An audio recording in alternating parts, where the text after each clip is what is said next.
Ooh, she's going in that death spiral again. You need to calm the fuck down. That's what I'm saying to myself. The overachiever. As is because you've done a lot.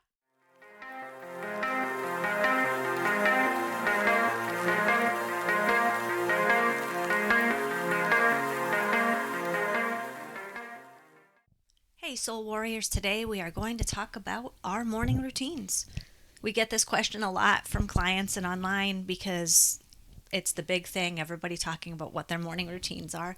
So we figured we'd make a video and jump into the trend and just share with you what we do. Yeah. So what does your morning look like, Wolf?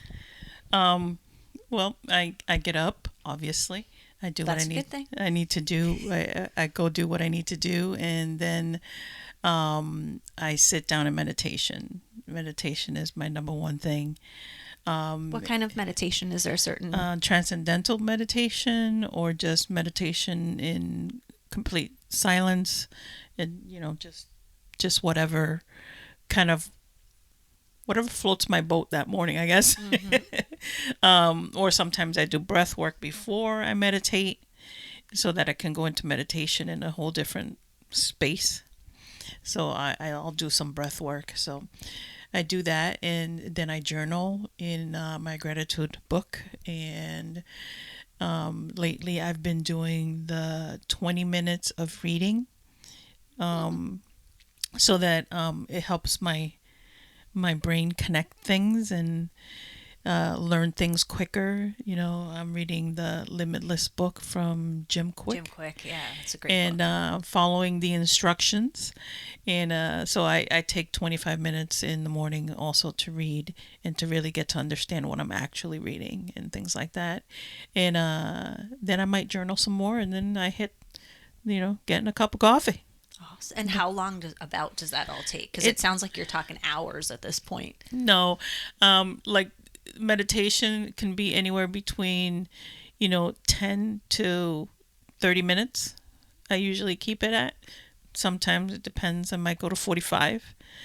And doing all the writing and things like that might take another 15 minutes. And then I'm done. But I make it a point to get up early. So if you have like a busy day and you have like... No, I make space. If I have somewhere to be at 8 o'clock in the morning, I'm getting up at around 6. Okay. Yeah, 6 or 7. That's when I'm getting up, but mostly around 6, just so that I give myself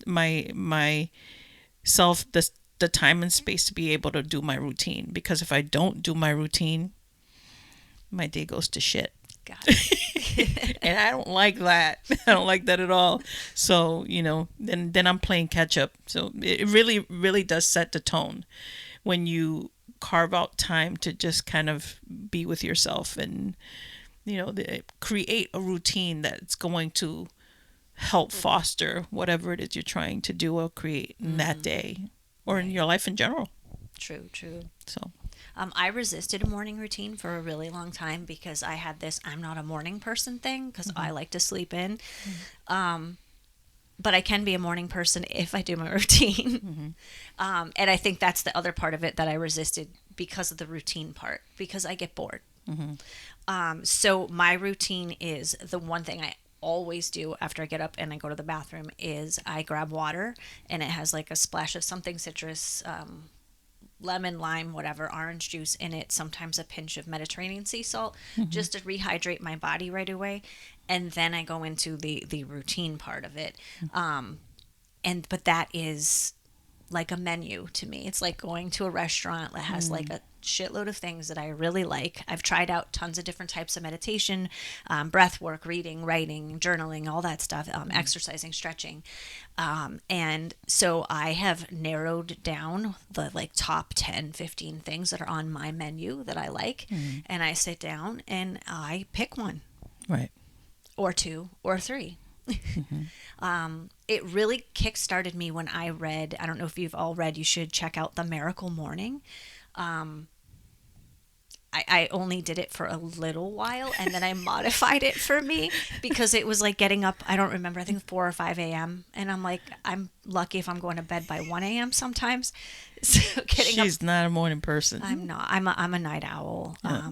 I can be a morning person. I function really well on either a little bit of sleep or a lot of sleep. That in between 7 hour period is like the dead zone to me. I'm just no good. But I've noticed that if you don't do your routine, by the end of the day, she's doing, I didn't do this, I didn't do that, I wasn't able to do this. That.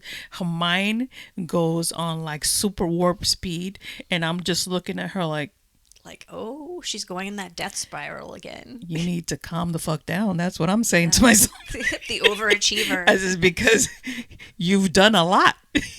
Check out the victimhood podcast that we did. It's episode 13, where a lot of that falls into actual victimhood that didn't realize it till we started diving deep into it. So it's pretty interesting. If you don't think you have victimhood mentality, you do somewhere.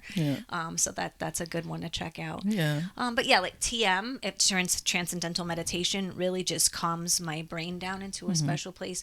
Breath work, the YouTube channel, Breathwork Beats, phenomenal stuff. It just it gets me in the place. They're doing a challenge right now on increasing breath holds every day for 31 days, and I'm super excited about that. It shifts me physically, it shifts me mentally, spiritually. It's amazing. Like my core strength just from doing breath work, I'm like, hey, I didn't have to do 50 sit-ups. I did my breath work and it worked for mind, body, and soul. This is awesome. I mean, and then you can add in whatever else you need for you. But in my morning stuff predominantly will take on the meditation part of things. I also like to use mala beads. Is that what? Mala beads, yeah. Mala beads. That's another, because it keeps you in like a chant, or like it's kind of in the same frame of rosary beads. Or I will do some stretches for my back, for my hip, and things like that, just to kind of get some movement going. Go for a walk. Go for a walk. Whatever your body's asking you, because I think that's the other part of creating routine. You're able to listen to your body a little bit better, because and your mind and your spirit. Because if you're in overwhelm, you need something that calms your mind. If your body's feeling stiff because you've been sitting at the laptop for 8 hours or even 2 hours, your body's asking for something. If you're doing something that doesn't light you up, your spirit might be like, this is crushing us. Can we, do something that like really feeds us? So listen to all those aspects of you. Right. So I mean, the routine it doesn't have to be in the morning. It can be whenever you want. Really. I was just gonna say that, because I have like a little nighttime routine that I go on and off of doing. If I'm in overwhelm a lot, I do this writing, like automatic writing thing. It just empties everything out of my brain. And if it's a lot of stuff that I feel like I have to do, that becomes a list. Might be a list I just throw in the recycle bin after, because it's just to get it out of my head. But then I can go to sleep much easier and much more at peace and much calmer. I think we create routines throughout the day, really. Oh yeah, you have a routine of how you put your clothes on. You have a routine of what you do in what order in the shower, like. So if you're like, I'm not going to add to what I already do kind of thing, you're already doing a routine. So just whatever it takes to make sure that you have a better day, or if the day starts to suck, how to shift that. But we are consistently doing something that's very routine. We do it every single day. The question is, how aware are you about what your routine is? Right. And what can you maybe add? Like when I'm in the shower, I will put on like some meditation music. So I have a certain vibe going, because, in the shower, you're alone. It's quiet except for the water, but water noises can be soothing. And then I add in like whatever I need or whatever I want to listen to, or if it's a podcast that like fills me up and teaches me or shifts me. You can work those things in. I used to listen to books when I had a long commute to work. Sometimes it would be educational. Sometimes it would be spiritual. A lot of times it was just like really fun, fascinating stories type of thing. So I'm relaxing while I'm driving because I'm listening to a really good story. So it's how you work in. It doesn't have to be like, because a lot of people, I don't have time for that. I have 80,000 things to do. And you always have time for it because you can figure out a way to prioritize what works for you. Like she said, I get much more done because I'm much more focused and balanced when I've done my routine. So really take an assessment of where you're at, what you've got built in, and what you can possibly add. The cool thing about the Miracle Morning book that I said, despite the getting up at the crack of dawn, is it's doing things for 5 minutes. You read for 5 minutes, you do something moving your body for 5 minutes, you, I think, meditate for 5 minutes. It's like broken down so that, like, I mean, everybody has 5 minutes. You always have 5 minutes. So don't tell me you don't have enough time. That's an excuse. Yeah, check out the excuse video. Cut down the TV viewing or scrolling through your phone, impose in those times what you really need. Exactly. And the routines, the morning routine, it will evolve over time as you evolve. Like a couple times I've said, hey, check out this breath work thing, and she'll sit down and do it with me. Or I just learned this in my coaching session with XYZ, and she'll introduce me to something new, and we'll try it out and add it to our menu, maybe take something else off. I mean, it's just all the tools in your tool bag, and you pick them up and put them down as you need them, whatever's nourishing you in the moment.